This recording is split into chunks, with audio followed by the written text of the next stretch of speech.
All right. Hi, everyone. Joe McCollum here with the Canadian Strength Conditioning Association. I'm one of the advisory board members and former board member.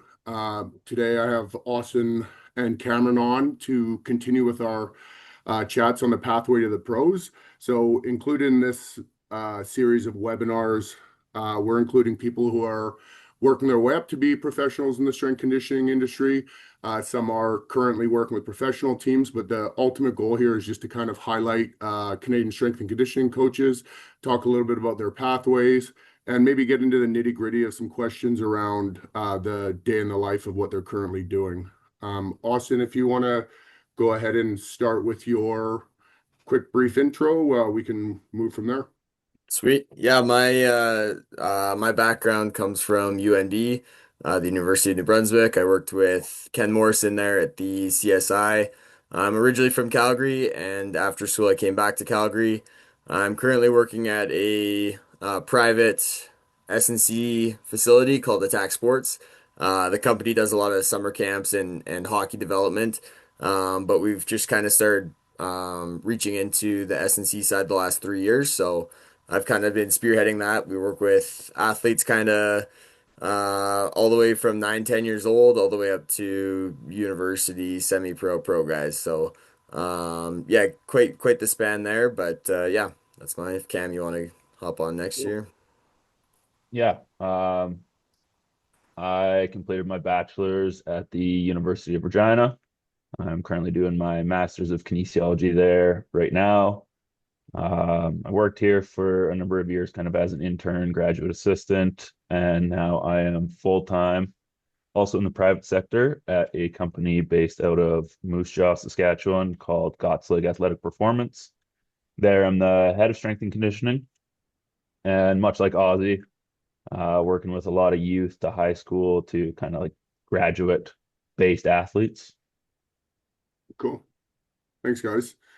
So guys, I'm just gonna ask questions and I might direct one or both of you depending on where we're going, but maybe because you just kind of described this pretty quickly in your intros, but if you were to highlight like the main age group, like what the masses of the ages you're working with, and if they're in a specific sport or if they're just general like fitness type classes or how you're running your day-to-day operations, that'd be great just to get it started. Austin, do you want to start with that?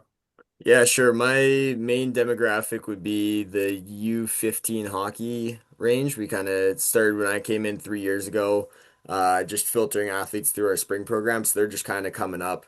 Now we have a lot of U18 hockey players. We have a ton of ringette players as well, which was a new sport to me that kind of got introduced as I started working here. So yeah, mostly kind of U15. We have a lot of high school athletes too, and like I said, we range all the way down to 9, 10, 11 year olds. Okay, cool. And Cam? Yeah, I'd say like our primary population is like high school aged athletes. If I had to like say a sport where we kind of majority of our athletes come from is hockey. But I think kind of in relation to my job is I have what I like to think is a little bit more of like a unique job in relation to kind of most strength and conditionings where we're partnered with the school boards in Moose Jaw and we offer like strength and conditioning as like a phys ed credit for students. Amazing. So like our daytime is loaded up. Right now we've got like 108 high school kids in just throughout the daytime itself, Amazing. not including anything like in the evenings. So like that's all our daytime stuff, and then nighttime stuff is yeah, where we kind of start to dive into more of the youth, just like Ozzy, like kind of 9, 10, 11, 12, 13-year olds. And then it's an array of different sports. Like we got, like I mentioned, kind of a handful of hockey, just partnered with like a new baseball, softball development company out of Moose Jaw. So we've had a handful of them. We work with the volleyball club like in our building as well. So I wouldn't say we necessarily have like a youth model that's directed towards one sport, but pretty pretty wide range. I would argue it should not be directed at one sport with the age groups you're working with because we'd probably encourage them to be multi-sport, but we all know the issues with that and the fights, especially in the prairies for hockey specifically. I would, so just on in terms of the high school thing, Cam, I think that's an amazing opportunity because I've done a lot with that when I was your guys' age, actually. Because what we found is a lot of the PE teachers, like there is no strength and conditioning curriculum in the PE curriculum, basically, when you go to do your B.Ed. And so although a lot of the people in PE may have a little bit of a background in kinesiology or something similar, they don't have like an S&C designation necessarily, and it's like a low-hanging fruit because it is one of the few things we can actually quantify if the kids are getting better. And I'd love to see more of that in the high school. So like when it's kind of factored in like that, Cam, it does make a huge difference because we'll get into this when we talk later, but you know, each age group that we work with, I like to think there's a progression and a goal for them to get to the next level type of thing. So what we're finding is we have a lot of kids who come out of the high school system who are quite untrained. So getting them in young and exposed to at least the basics is extremely impactful. So I'm glad you're doing that as well. Austin, can you kind of give us a typical day in your life? Like what time do you start? How do you finish? Like how many sessions would you do maybe in a day? Do you work weekends? That kind of stuff? Yeah, sure. Yeah, just Monday to Friday for me. I have one other staff member on board that kind of does the weekend stuff. Not that it's all overly busy right now. But typically I'll wake up and I'll start with my professional development stuff, so just self-learning for a little bit. I'll do emails right away, and then I'll get into some more programming, stuff like that.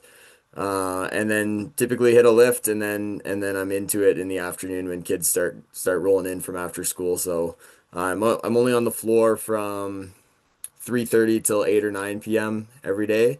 But a lot of the daytime is also spent doing work. So yeah, not super glamorous there, but I do have weekends off.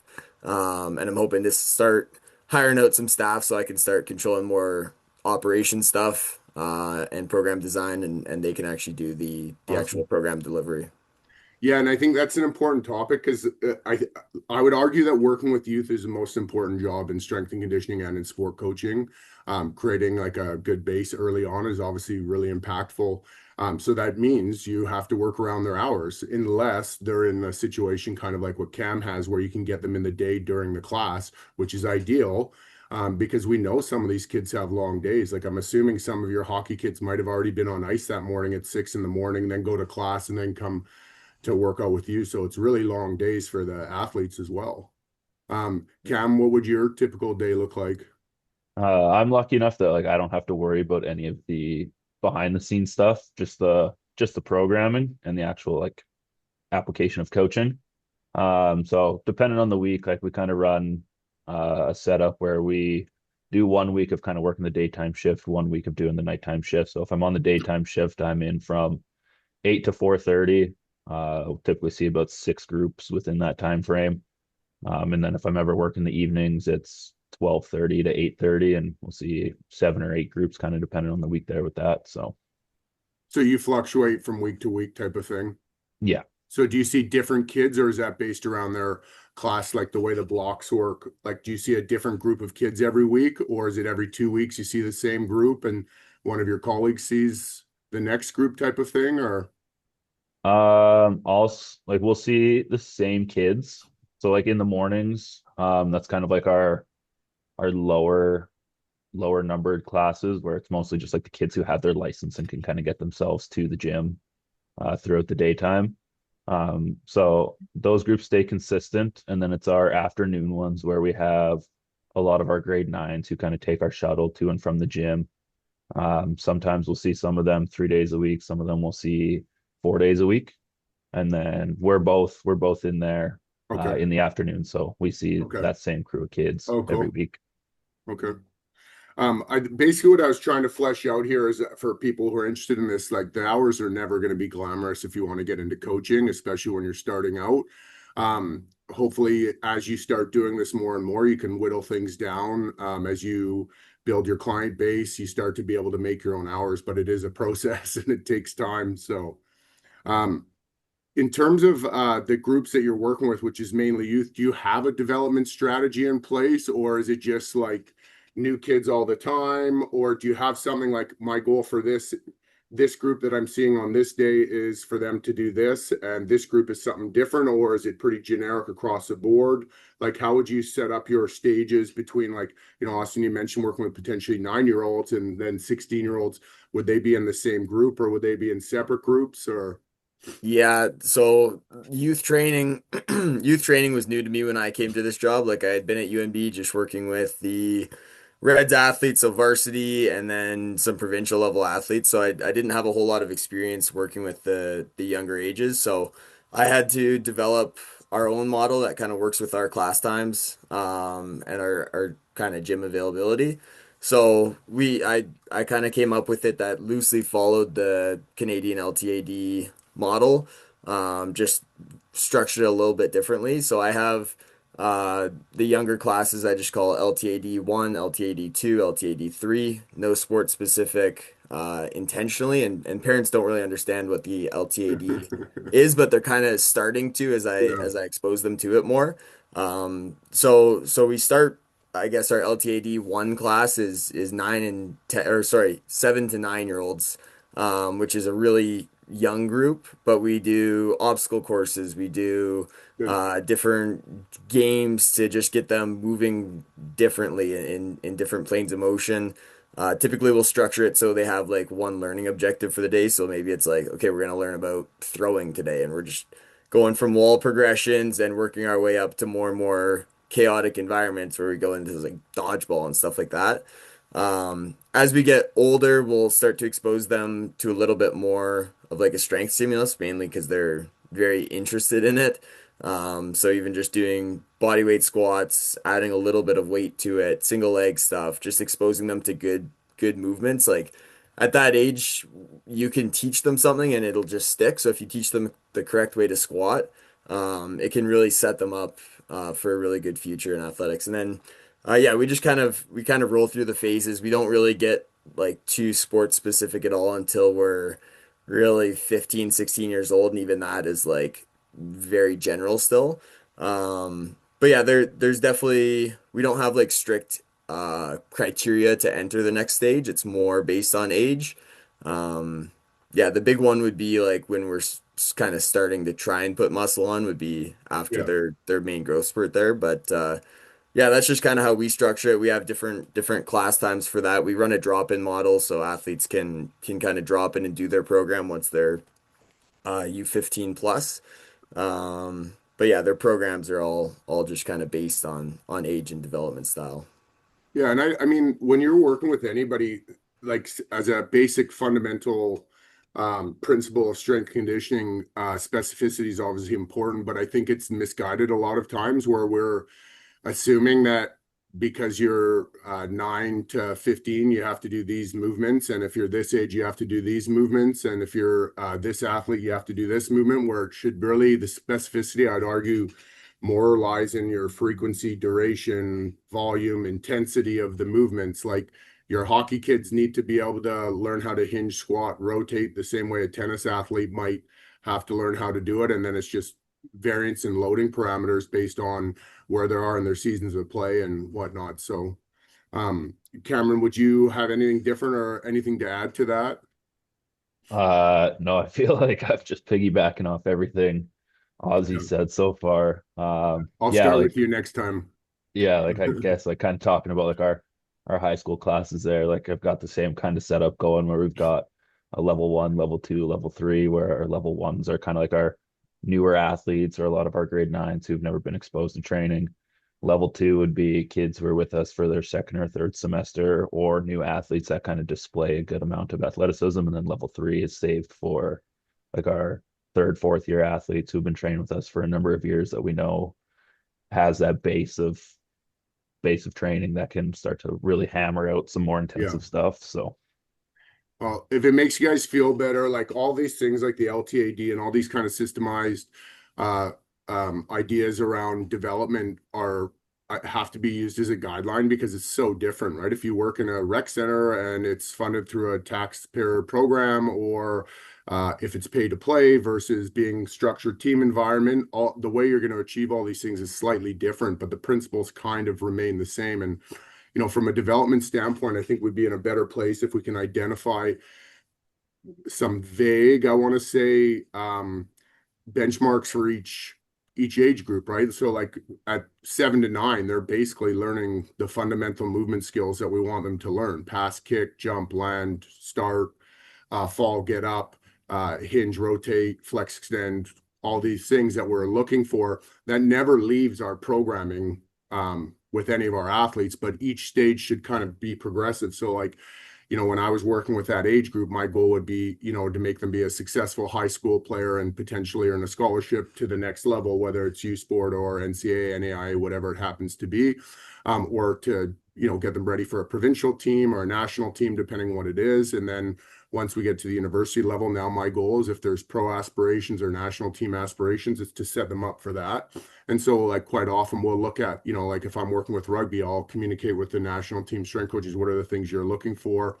And then I have to have a conversation around like, okay, well, this isn't really possible at our level with our resources, coupled with the fact that they're also students, right? Some of these kids are in engineering and other things. So like getting that extra top up might not be feasible when they're already doing 12 hours of university sport and life on top of things. So I think it's good to have some sort of framework to progress the kids to each stage, just so that we have like an awareness of where everybody's at. And you're going to start to see a lot of trends a lot faster that way. Yeah. Yeah, one thing I was gonna add to that as well that I didn't really mention is just the aspect of having fun with it as well. Like you want the kids to, okay, sweet, the gym is an awesome place. When they're 9 years old, we're just learning this is a great place. Bunch of cool older athletes go here and they get better.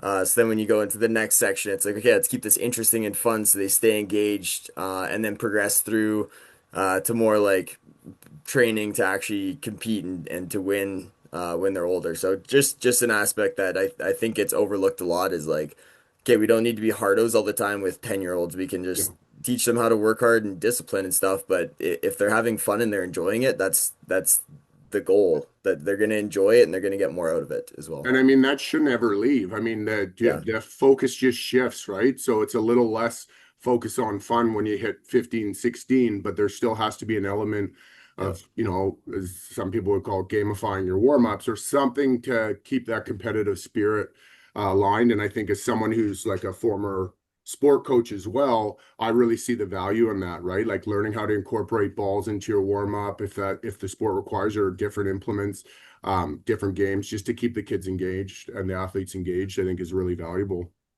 Um, in terms of the age group, I'll ask you guys this because I have my thoughts on this, and I'll start with you, Cam.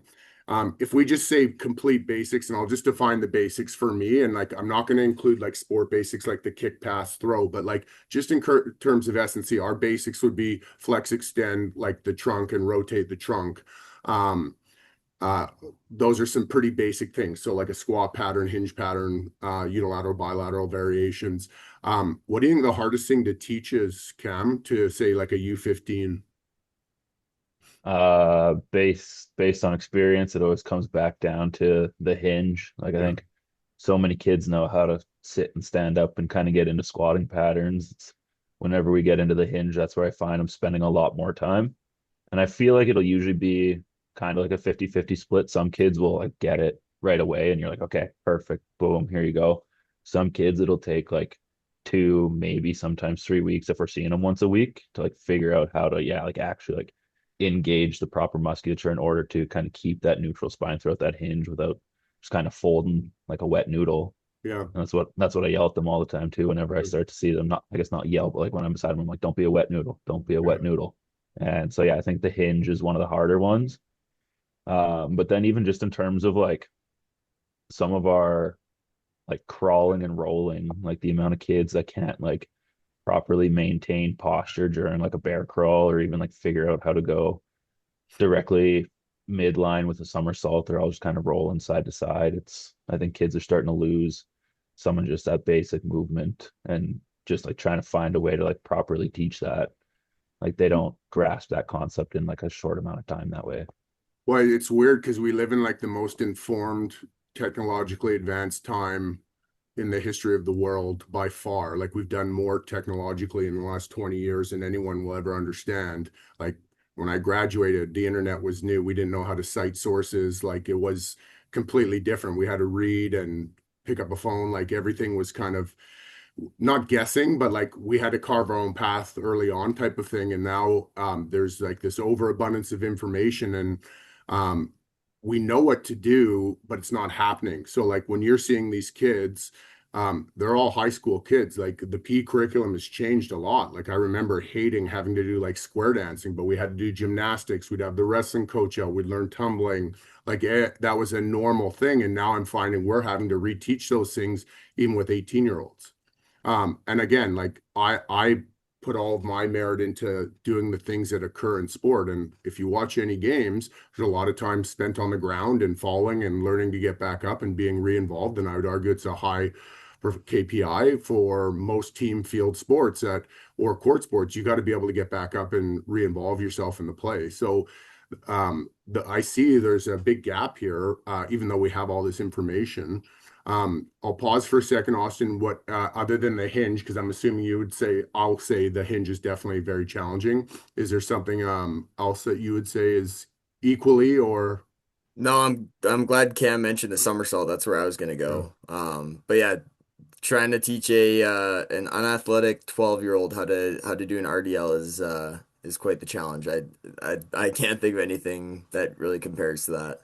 I've always found the hinge, like I'll usually start with variations of hinges, but I've also found anything in like a frontal plane, like a lateral lunge, like a something Yeah. as simple as a lateral lunge that is like a fundamental staple of every program I've ever done. I would say it's always a challenge, and I would say rotation is really challenging as well for them to get connected. So like it's getting harder and harder for these things that we deem important for just general. It doesn't matter if we're talking about our grandparents or our parents. These are fundamental movements everyone has to do, and we just manipulate the volume and intensity, frequency, load, and etc. But like by the time they're getting here, I think those are things that we should be all really good at, and we're not across the board. And I definitely, I'm not obviously blaming you guys or anyone for this, but these are things that people don't understand, that everything kind of emanates out from these movements, right? This is what gives us the ability to turn that hinge into a deadlift or a clean or a snatch or whatever it happens to be. Your ability to rotate tells me so much from an assessment tool as well. And your ability to get into the frontal or transverse plane, like those things really tell me a lot about what you have and haven't done. Yeah, Yeah. and I think just to kind of add to that, I think there's a lot of free play that just hasn't been like established. I don't know if it's video games. I guess I'm an old guy now yelling at the video games and kids, but like when I chat with my athletes, there's not a lot of just like, oh yeah, we went and played road hockey today, and then we played football yesterday. It's a lot more structured, so we Yeah. have to introduce that stuff to them, whereas if they already had that, we could kind of focus on other things and kind of build the development that way. Hey, I'll give you guys like what I do here. And like, again, everybody has their own methods for whatever they're doing, but if you deem something important, it means you have to do it. So if you Yeah. think the hinge is important, then you got to hinge. If you think crawling is important, then you got to crawl. If you think squatting is important, then you got to squat and you got to expose them to things. But you also know their attention spans are 10 seconds is like a long time, right? So when you can get an instant dopamine hit from your phone or from your TV or whatever your computer screen.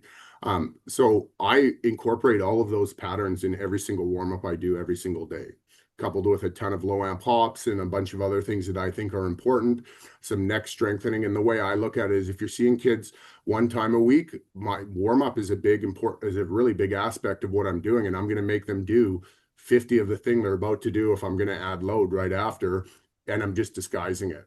So they're constantly getting in that. So they're constantly getting me or one of our staff correcting something as needed and teaching them as we're doing it in real time. I find that really impactful. And you do need a ton of repetition. And that's something where I feel like SNC loses sight sometimes of like again, back to the basic principles of adaptation takes time, right? Obviously, freak of nature athletes adapt a lot faster, and some kids will adapt really quickly to novel stimuli, but not everybody does. So we have to maintain these things on a regular basis. So you kind of have to disguise repetition throughout your warm-ups, your post work. Sometimes I'll put in like 3 or 4 exercises that look very similar to one exercise just to hammer it until they figure it out as well. And that's what I've done in the past and found successful.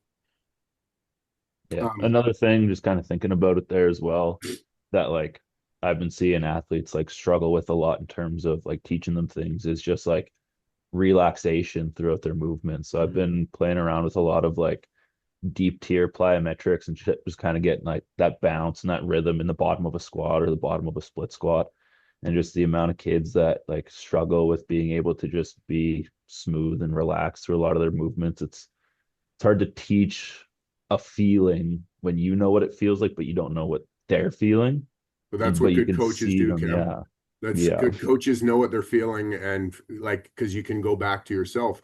And what I find really interesting is like what you're saying here is really important to me because everything focuses on intent a lot of times, especially with heavy weights, but we don't always focus on timing and rhythm and just being generally supple and like moving functionally well in space. And things like low iron pops, skip rope. Like I pulled out the skip ropes last year with the football team, thinking like it just in our like transition phase, like between the end of the season and like January before we really start grinding a little bit. I do a lot of weird stuff with them, like novel, but put them in weird positions. And I pulled out the skip ropes and I was like really shocked how poor it was. I mean, the good thing is they figure it out in, 10 minutes, they've got it sorted out. But like that should be a fundamental thing that everybody, I think, at a varsity level should be really fluid and smooth with, but they're not, because it means they haven't been doing it up until that point. So creating that understanding around like rhythm and being relaxed, but also like learning when to create tension, like in through your trunk, through the floor, and rooting yourself in the ground versus when to be relaxed. And a lot of times, especially with kids, you can get away with this, but is adding balls in game, make it a little more game sense, so they can learn how to create a separation between their upper and lower half, even because it's even when you go watch practices, like I'll watch hockey practice or soccer practice, like the world's greatest circus out there with 500 bags and cones, zero free play, zero opportunity to like self-organize and figure things out on your own. So we kind of have to step up and do that and separate ourselves without degrading your whole session because it becomes like a fine line between doing an hour of movement with kids who can't do one push-up versus only doing push-ups and weighted exercise, but they can't do this. And we kind of have to do all of this at once. And you have a 1 hour cutoff because you're doing back to back to back sessions.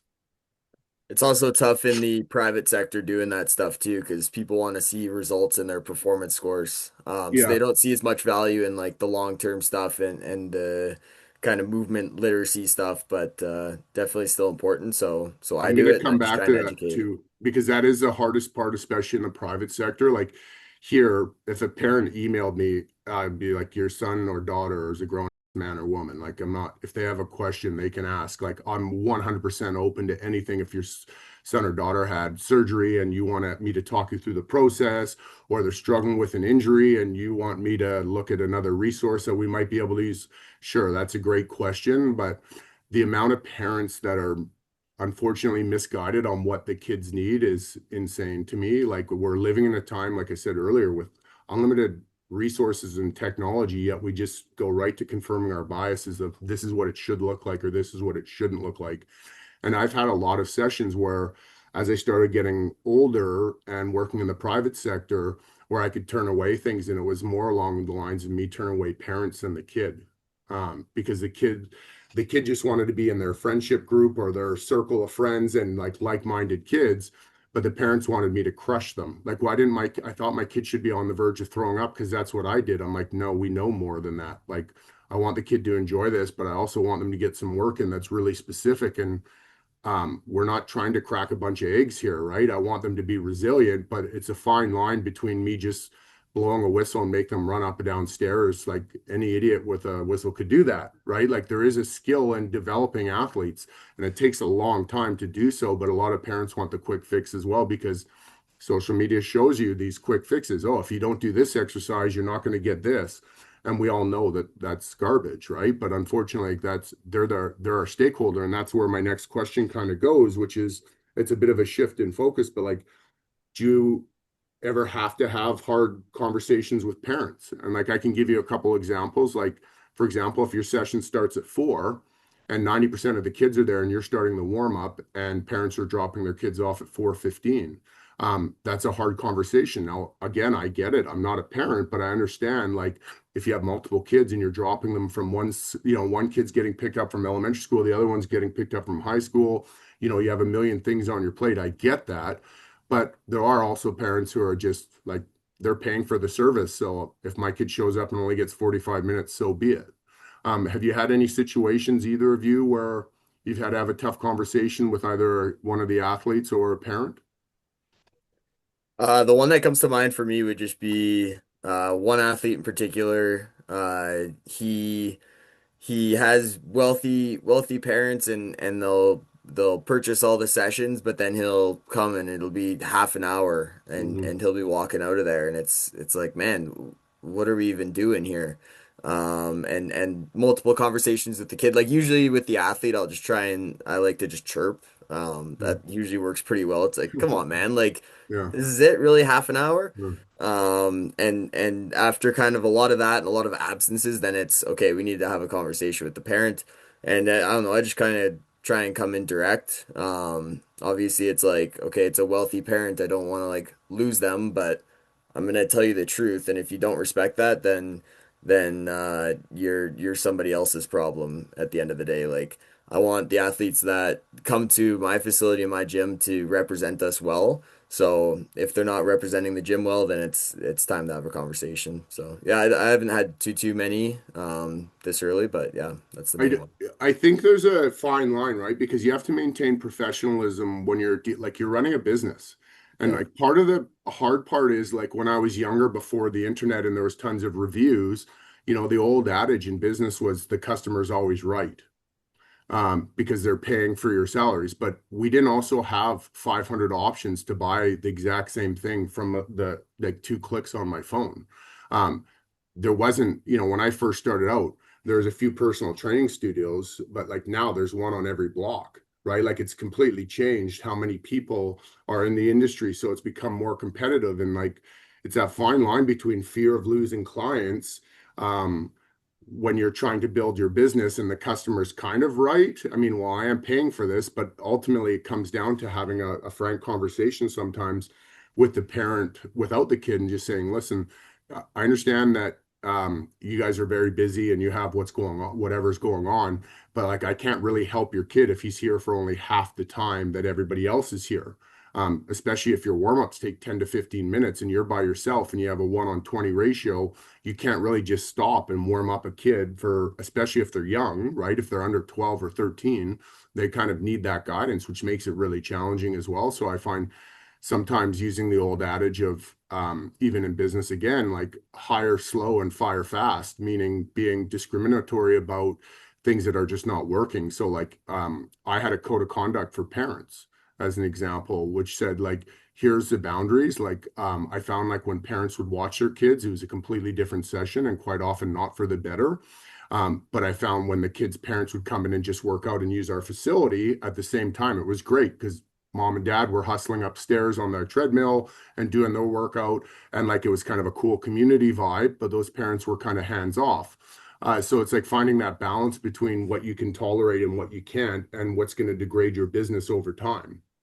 So there's sometimes those conversations have to be had, but what helps is by having like a general code of conduct for both the athletes and parents around like here's the behaviors that we need to expect, right? Like if you have a group of kids and someone's disruptive or they're pulling all the paper towels out of the dispenser in the bathroom or making a mess or something like that, and you have other clients in there, that's a problem, right? So it has to be addressed. So what I would do is as you're seeing these things come down the pipe, I have a running code of conduct. Like when I first started, even at UBC, for my staff, my code of conduct was like a 1 pager.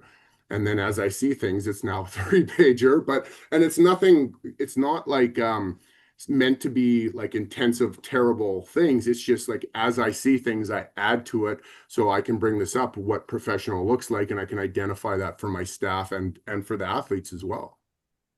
Cam, do you have anything on that? Have you had any issues? I don't directly deal with many of the parents Great. myself. Again, that kind of all just goes through the owner, which I'm kind of lucky for. But I know like being like a relatively new business, like we opened up in 21, like late 21. So like it's just been kind of like you mentioned, an ongoing process of seeing things and developing things. Like I know pretty early on with like a lot of our nine, 9 through 13 year olds, it was like we had hour-long sessions because that's what the teams wanted. And it was like, well, with kids that young, especially with like their attention span, kind of like we talked about, it's minuscule. It's like we were fighting for our lives to get through an hour. So kind of one of our processes that we set up is now just like anybody that's like 13 or younger, it's like you get a 45-minute session. That's And smart. so like if people come in and they're like, oh, well, we want to go for an hour, it's like, no. Like so we've got those kind of systems set up in place. But then yeah, even like our code of conduct, like I don't think it's necessarily written down on paper or stone, but being a small group of three guys, we all kind of have the same ideologies of things. So like one of the big ones that's been kind of coming up as of lately is pantsing everybody. So we had one group that 3 kids got pantsed in a row, and I had to basically shut down the session, talk to them about like professionalism to a bunch of 10-year-olds to be Yeah. like, hey, that like that's inappropriate in public. Like you guys are representing your team, representing your coaches, representing your parents. Like, and then I passed that information along to our owner, who then passed it along to the organization and the coaching staff. And so then those systems kind of are put in place where they're like, hey, like if this happens again, yeah, you guys are like losing your access to training with us. Right, So that's a good point there too, where kind of like weirdly strength and conditioning kind of has come down. Like it's when I first started was like you were the disciplinarian, like your job was to be the guy with the whistle and hold everyone accountable. So like if they screwed up in practice or if they screwed up in school, like somehow it was our job. And like I even interviewed under a very famous coach who's retired now, and his first question to me in this interview was, "Will you mother F people?" I'm like, "Well, that's not what I was, interested in doing. That's one of the reasons I left because I hated that, and I thought with a new coach I wouldn't have to do that. But like in American football, that was kind of normalized, and like in hockey, there's some similarities there. A lot of times where like us as a strength coach are ones to deliver this discipline, and it creates a lot of other problems because that's not necessarily our job. If you think the kids are going to be disciplined in your 45-minute session because we're holding them to account, but then they go on ice and do, egregious behavior, that for 3 hours, I don't really have enough time with them to make any kind of significant changes. So again, when I was young, I was having so many conversations with parents and coaches about what good looks like and what kind of expectations we can have so they have a better understanding of like what they're getting themselves into. And discipline is always going to be a massive concern in any sport. Like it is a huge KPI. Like you can see, whichever teams have more turnovers, more penalties, like there's enough statistics to tell you this is a problem. And, I'm not going to go down the rabbit hole of saying how you do one thing is how you do everything, but there is a trend where you'll see the kids who are think it's okay to whip someone's pants down in an open public facility are probably the ones who are going to take an egregious penalty or show up late or do other things. And so addressing it early is really important. So I'm glad you did that, Cam, because I see that kind of stuff become normalized, and that doesn't really help a culture if we continue to allow those things to happen. So there's nothing wrong with having high standards and holding people to it.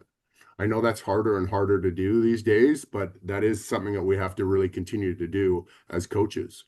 yeah, I And think kid, sorry, go ahead, Cam. I was gonna say just like one of the easiest things that I found to kind of help with a lot of that is just like the positive negative reinforcement side of things where a lot of the kids know like, hey, we like to have fun and play games here. And so usually the last 5 minutes of our session we'll play some kind of usually dodgeball, but some kind of game. And so it's like, hey, like you guys had a terrible session last time, like we didn't get to play a game. Like, are you going to continue that same behavior and not play a game? Or are we going to kind of clean it up a little bit here today? Act a little bit better, kind of pay attention to things, and then you guys can kind of earn your game. So I found that's super helpful too, and kind of distilling a little bit of that discipline within the facility. What were Yeah, you gonna say, Austin? games for sure at the end are important. The main thing I've found, like a lot of people like to dump on kids and all they're super soft these days, and I Yeah. think just every generation does that to the next. But I think it's more nurture over nature in this case where people assume that, so they go lighter on them. If you just set the standard really, really early and hey, this is what's gonna happen if you if you screw around, if you talk while I talk, you're just going to be sitting out. I'll let you back in. If you do it again, I'm kicking you out and you can go talk to your coach. And kids like the kids are smart. They don't want to get kicked out and have to talk to their coach. So they'll wrap their heads around it. So yeah, that's another point I would add to that. You know, when I was coaching wrestling, I remember I was in Cuba with like a provincial team, and I was talking to one of the coaches who's a very successful high school coach. He was on the national team. He's a good dude, very, very dialed in. And he just said, you know, I set the bar really high, and the kids who want to achieve good things will jump over that bar. But if I set the bar low and let everybody kind of touch it, I'm not giving enough of a stimulus to the top tier wrestlers. And so he tries to find that balance where everything is scalable, but like he has his set parameters around you know, for his level of performance, what high performance would look like. And he holds them to those expectations. And if they don't want to show up to every practice, then he won't hold them to the same expectation as the kid who says, I want to be a national champ. And I mean, you don't have to worry about that with 9-year-olds. And like, it is a fine line between like, you know, like it's easy to punish kids. And I try not to, like, it's not a thing I ever do. I usually just hold them out of things. So even at this level, our attendance is not an issue, but if it becomes an issue where someone misses, they're going to miss more. And I'm going to say, you have to go to one of the gyms on campus and complete your workouts on your own for a week to show me that you want to come back. So I have an accountability structure in place, even at this age, with some of the athletes. So to teach them, like, I want them also when they leave here, not to just be good athletes, but good human beings and contributing to the workforce. Like, I still probably am a reference for 20 kids a year for getting jobs. And like, I don't want to put my name on something if I don't buy into or believe what I'm saying about this kid. So I hold them to these high standards, and they're more likely to achieve them if I do. And if it's not for them, it's not for them, unfortunately. And like, that's a hard part of business when, you know, it's a very competitive market, and trying to let go of people that are going to cause you problems in the future is a real challenge, because financially it hurts you, but you have to hold your ground and your standards and find people who are more like-minded than the masses, than the individuals who make it a challenge for you. If you guys have nothing else to add, before we switch gears again, have you, just as I guess you guys are subcontractors, is that how you would, like, you submit an invoice to your boss? Or are you guys hourly, or how does it work? I'm an I'm employee, so I You're just an get employee. salary. Okay. Yeah. Same. And so have you guys had to have a conversation with your bosses before about a raise? Like, have you ever had a conversation or about your like long-term goals within the company, or do you guys have that kind of leadership in your different areas? Yeah, mine is like the structure we have is the owner of the main like the core business, and I'm just like an employee of Okay. the core business, but I run the strength and conditioning side. So it's usually just like a yearly conversation. Like when we started out, there was nothing. So it was, how are you gonna pay a guy like a livable salary? Yeah. So every year he kind of understands that it's like, okay, we're creating more value for the company. You're creating first of all like revenue for the company. So he understands that has to go up every single year. So it's mostly just like a contract negotiation every Okay. year based on, okay, we created this much more revenue for the gym. This is where we're heading right now. Like, hey, you should pay me more. And he's pretty understanding. Yeah. Sometimes it can get a little bit cagey in like the negotiations of it, but that's kind of our structure. Okay. Yeah, ours is pretty straightforward. I think being relatively new, like each year, it's just been kind of an understanding that you'll get X percentage of a raise.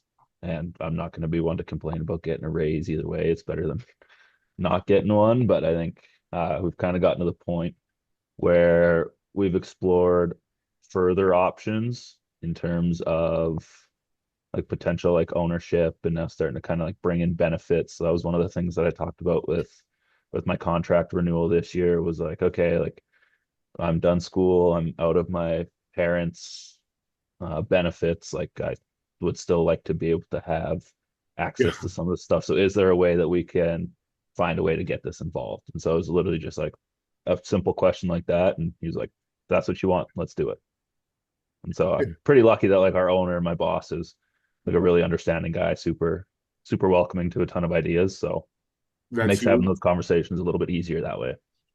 I always recommend when, because I deal with a lot of people your age, obviously, with our graduate assistants who are both working here and like they're on a small scholarship with me, and then they'll, work part-time at one of the other gyms. And this comes up a lot. And it's hard because there's different types of owners out there. There's some people who got in this because they were passionate about sport and then they started making money and they kind of lose sight of all the small things that kind of built the company to where it is now.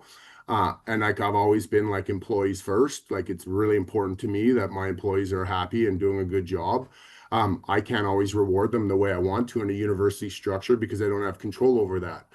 It's not like I can just say, oh, hey, so and so, you just killed it last year. Here's a 5% raise because you brought in this amount of people.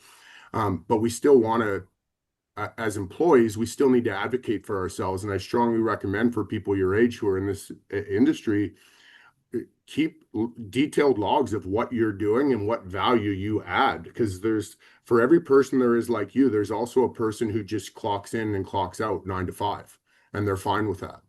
And and if that's what they're fine with, their chances of getting a raise for just doing their job is slow, and especially in a small or is low, especially in a small business. So when you know how tight margins are and you start to learn that yourselves, might make sense for you to start taking more detail, more account of what you're doing so that you can say when you meet with your boss, hey, here's how much of a percentage I've increased this revenue this year.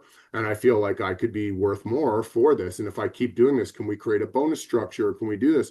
But if you don't advocate for yourself, nothing ever happens. And it also, the fine line on that is that people will start to focus on that solely, and then their training degrades, right? Like it's really challenging to balance the act of running your own business, being a really skilled coach and good at what you do, making sure your customers are happy and are getting better, making sure your colleagues are staying up to date on their current literature. Like it's such a big, there's so many factors that go into being able to reward someone with a raise, what they're worth. But it's also, depending on the market, it could be really challenging. Like in Vancouver, for example, I always use my old facility. Like our overhead was just the lease was 35K a month. Like, the old business adage is you probably need to make about triple that per month just to keep the doors open and pay your employees, right? So your margins are really small, and it's not like fitness equipment is cheap. I mean, a lot of it, it's a one-time spend, and you should have it for most of your life, like your racks, barbells, kettlebells, dumbbells should have a really long shelf life. But when you start to have to factor that into your overhead, it really changes things. And a lot of the young staff that I have don't quite understand that. Like, well, I'm billing out at $110 an hour, but I'm only seeing 30 of it. I'm like, yeah, well, the rent is this, the cost of the equipment, the bathroom, when the water heater breaks, when this.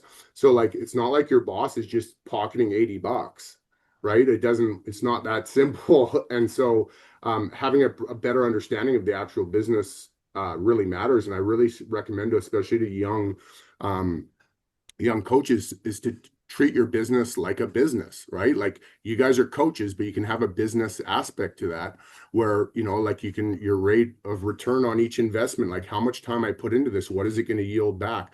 Learning how margins work, learning how marketing works, what doesn't work. Like the amount of money I see people going down a rabbit hole trying to build like a brand for themselves on social media, which may have a real far reach, but if you don't have people in your small community able to come to you, this really doesn't help you in any sense, right? So like it's finding that balance, which is always really challenging.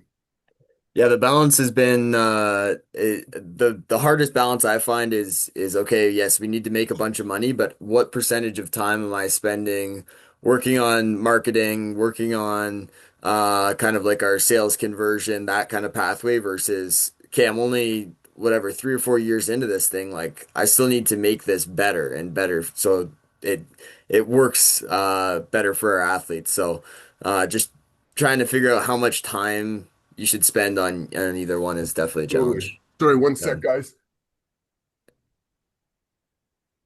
Sorry. I said to give one of the rowers a key there.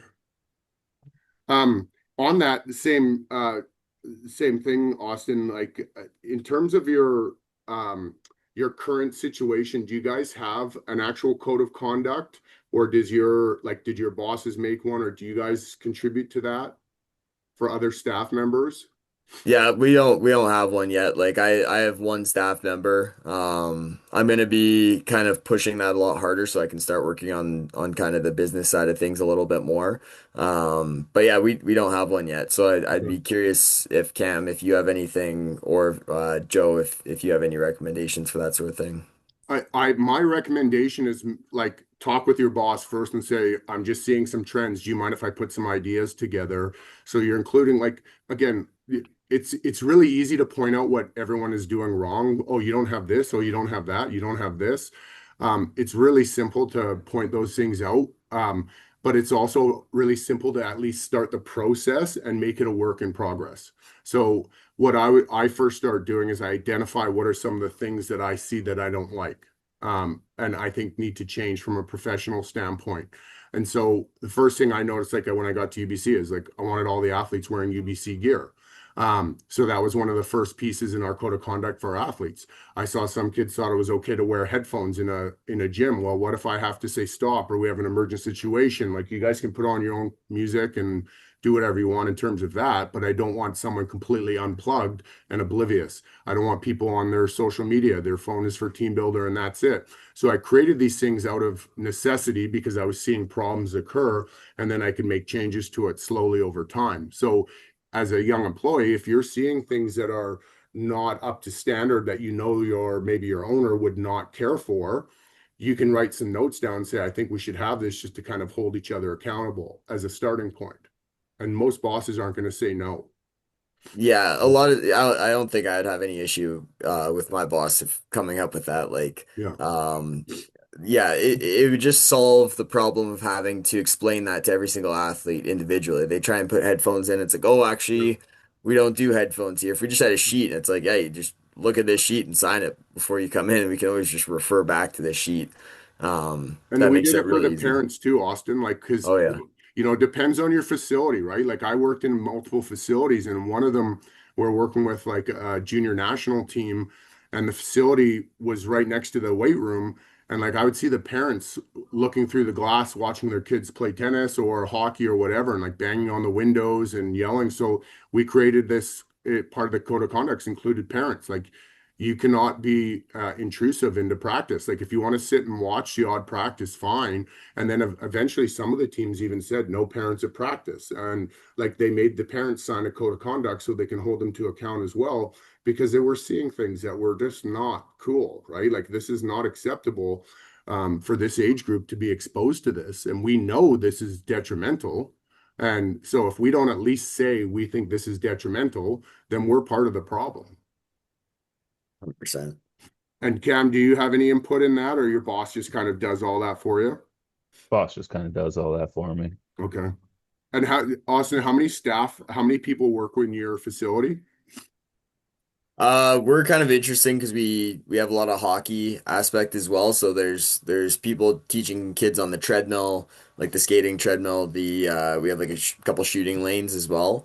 But for the actual gym, it's myself, and then I have one employee right now. So Okay. I've really started diving into the staff development pipeline. So I've drawn out exactly how a staff member would start as kind of like a practicum student, usually just a UFC student, how they would progress into a strength coach, a lead, like a director, and give them like a clear path of, hey, if you just grind really hard at each step here, you're gonna get a pay increase, you're gonna get more responsibility. There's room to grow. So I don't have many right now, but I'm getting 4 or 5 practicum students in the winter here, and Nice. I'm kind of excited to start up with these guys and kind of build that out. So yeah, not much for me.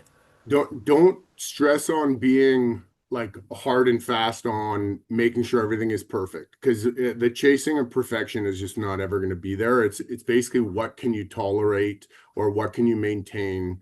And I don't mean lower the bar. I just mean like if you want to focus on the minutia, your days are going to be very long. So focus Yeah. on the big rock things that you can really make change with. And by having something in writing, it keeps you accountable as it does the athlete or the coach as well. So when you're putting something together for your staff development, next year's might look very different than last year's, right? And Yeah. that's, you have to evolve. And I see a lot of people really rigid on their code of conducts, and there is gray area in everything, right? Like I always tell the kids, I'll treat you guys fairly, but not equally. And it's the same with my staff. Like, the kid who's never missed a session in 4 years, if they miss, I know something happened. They would always message if they had a conflict or something. I'm not going to treat them the same as a kid who's maybe missed 3 times in the last month, Yeah. right? They're going to still get the same coaching and the same level of respect out of our team and everything that comes with it. But I'm going to have more conversations with this person around this until I can't do it anymore and I have to come up with a different strategy. So, guys, I'm conscious we're in about an hour here. So, do you guys have a hard cutoff, or do you guys got a little bit of room for a couple more questions? I'm good for I a got, couple more. Okay. yeah, I got about 20, 25 minutes here. Okay. Do you guys have coach to athlete ratios in your facilities? Like, do you have a set, like, could you either of you run a session with just 30 people, or do you have a rough estimate of like, hey, if we have bigger groups, we always try to staff it with this many people? We just typically try not to have that many people in at once. So we'll cap it as like just the team's roster. Usually that's whatever, 16 or 18 athletes. Okay. Anything more than that gets pretty dicey. During our drop-in times and our kind of group classes, it'll be 8 to 10 athletes max. Okay. Is yours Yeah. about the same, Cam? Yeah, pretty much. Yeah. Like when we get into our high school class, like our period 4, period 5 groups being all grade 9s, there's I think the Thursday, Friday afternoons we're up to like 28 athletes in the weight room, but there's 3 of us in there. Okay, good. So it's not too bad that way. But then yeah, same thing. Just like our small group stuff is yeah, like 8 to 12 kids. And then our team stuff is yeah, just whatever the roster size is. I think it's really important. And again, like it's so hard because you're running a business here, and like it's really different than running a community program because you're hamstrung by the ability of the parents to pay for sessions, and you want to make it as reasonably priced so that they can come multiple times a week. And the only way you can make your margins is if you have numbers, but there's a fine line between way too many people and not enough coaching and actually doing something functional. And so it becomes a challenge, and it's something I really recommend, especially if you're working with that young age group. You have to have a really diverse and a big population of coaches that you can draw from, right? Like even in our setting, we don't run sessions that really have more than 36 usually on the high end. But I try to have like a 1 to 6 or 1 to 8 coach to athlete ratio. That's like my student coaches, obviously, my undergrads and graduate assistants. But I see value more so like when you have kids, like anything over 8 to 12, I would imagine would be like a circus, right? Like it's a lot of work and there's a lot of moving parts. There's a lot of different abilities and attitudes and personalities and skills that are in a group of 30 with, like it is very much more diverse than say my session of say 30 football athletes. Like I might have a first year and a fifth year in the same group, but they're all adults for the most part, right? Where your kids' maturity levels are all different. And then if you mix in boys with girls and everything else, it changes the dynamic. So from a business standpoint, I have a friend who runs a very successful group of Taekwondo studios, for example, but their whole philosophy revolves around a 1-on-5 ratio. Their classes are never more than 20, and their kids are lights out. But because of the way the model is set up, he's able to make obviously money, good money, and pay his staff good money. But the parents and the kids are over the moon because they have such a good ratio every time the kid is talking to an adult and learning from an adult in their 1-in-5 kind of scenario, and they're getting to know everybody in the group. So anytime you can make your margins work and keep those ratios, I strongly recommend it because it's just herding cats once you get over like 1-on-15 with that age group. And then from a safety perspective, plus if you're running a multi-gym, so if you have other people who are in that gym, like other users, having a bunch of screaming 9 to 12-year-olds can be a challenge. Yeah, and especially in that kind of like U13, U15 age group where a lot of times teams will come in and kids have never touched a weight before, like Yeah. nobody on the team has. You just have to keep things like as simple as possible, where that might not be the best way to do it, especially for some of if there are kids that are a little bit better off.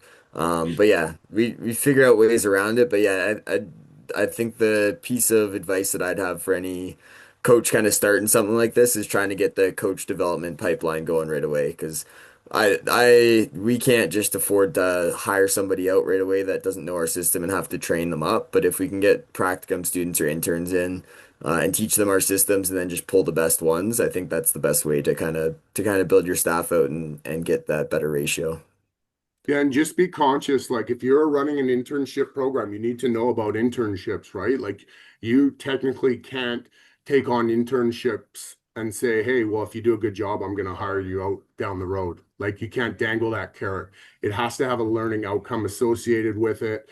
And you have to understand, like if a job comes up, you may lose your best person at halfway through. So like taking on students is a bigger challenge than we give it credit for. Like I always say, like we have I have two full-time staff and a 0.75, and then we have about 25 to 35 students every year. I mean, that's almost like each one of us teaching a course, like with our management of the student coaches. And if you are going to run like an internship or student coach type program, there has to be learning outcomes for them. There has to be something that makes it worth their time. And you have to be really aware of those rules so that you don't get yourself in trouble down the road.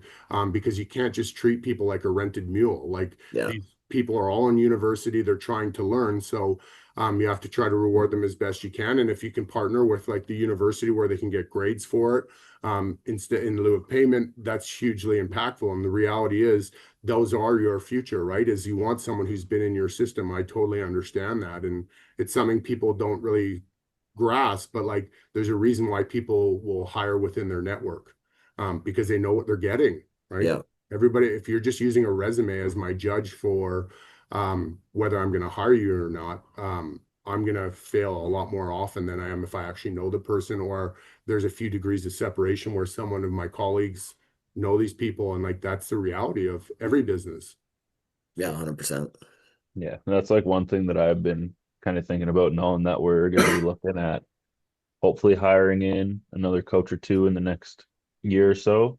And just like, yeah, you could go through the whole like interview process and this and that. But my thought process was to even like bring in these applicants for like an hour or two and just kind of have see how they act on the floor as a coach and make that part of like the hiring process. Like it might be a little bit more nitty gritty, but I think that'd be a better way to make sure that you have somebody who on paper might look like they're fantastic, but then you get them in person and they just stand like a rock in the corner.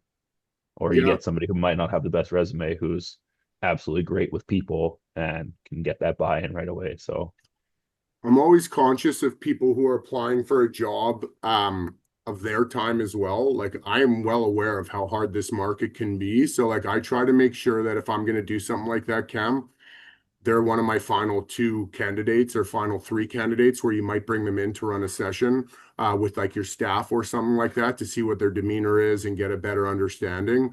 But I mean, the way I've mitigated that was through my graduate assistant program, my undergrad program, by having that, because I instantly have people like for certain roles that I may be able to contract them or bring them up, but I get to work beside them so I know what I'm getting every time. I'm gonna do one more question here, guys, just because it's kind of front of mind. Do either of you guys use AI in any of your day-to-day operations? You don't, Cam? no, Yeah. I Oh don't. man, I use it all the time. Okay. Yeah. The main thing I use it for is like continued learning for myself. Um, I find it just you give it the right prompt and it structures the what you want to learn as best you can. So it's okay, I want to learn everything that Verkhoshansky's Yeah. contributed to the field. Like tell me where to start, tell me what to read. It gives you a really good outline for that. And then just like general business ideas. Like, okay, I want to create a better culture in my gym. Like, how can what things can I bring to the gym that create a better culture? So weekly challenges that the athletes can complete. Like just different things that set it up, different group events, combine events, like just fun things for the athletes to do. Or business wise, it's like, okay, I want to raise my rates. What's the best way to go about doing this in a way that people won't be angry and will accept. Totally. Yeah, it's just a really good soundboard. Like for myself, I guess Cam has a couple different coaches that he can kind of talk to. But for myself, where it's just kind of me as my own team, it's like, okay, I need to figure this out, and I don't really have anyone that understands the situation as much as I do, so I could just feed that into the system and have it kind of just be a soundboard for me to figure things out on. So I typically use it every day.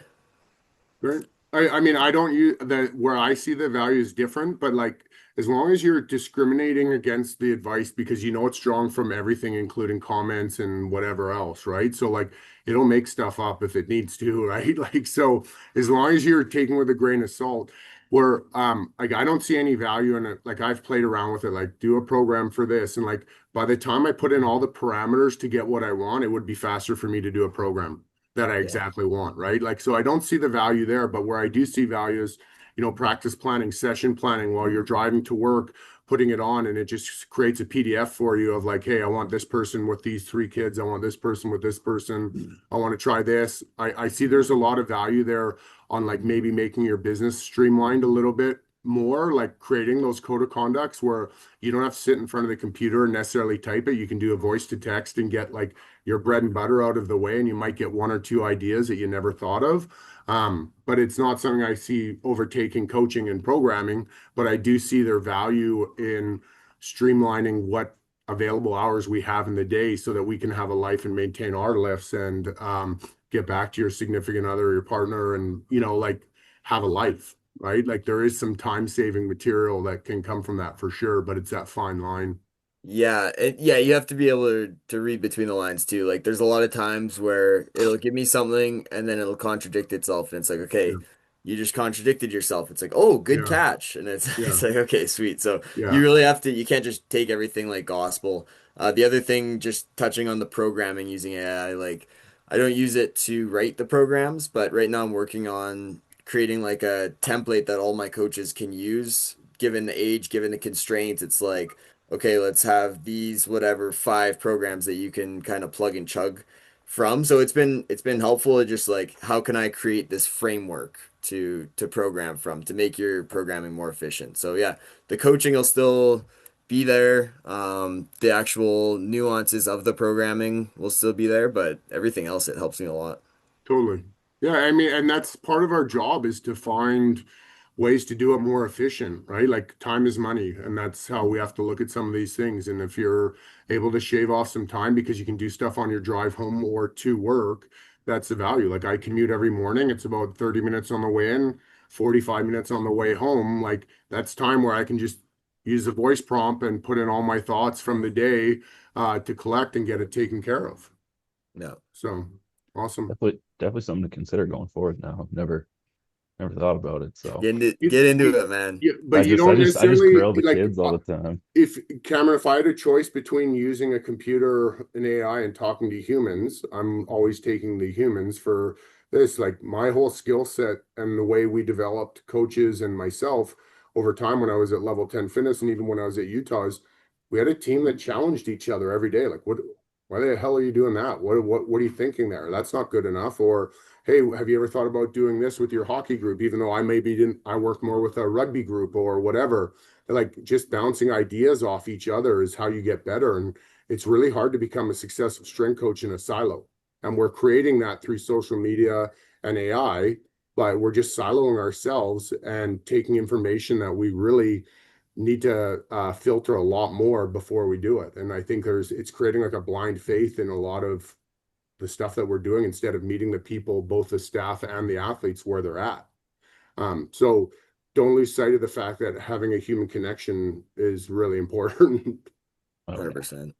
Cool. Well, guys, I'm conscious of your time and just want to thank you myself and on behalf of the Canadian Strength Conditioning Association. My hope is that we'll continue to do about 3 or 4 of these every year, or sometimes a little more. Mixture of young coaches, up and coming coaches, and a mixture of those working in the professional setting already with either professional teams or the university level.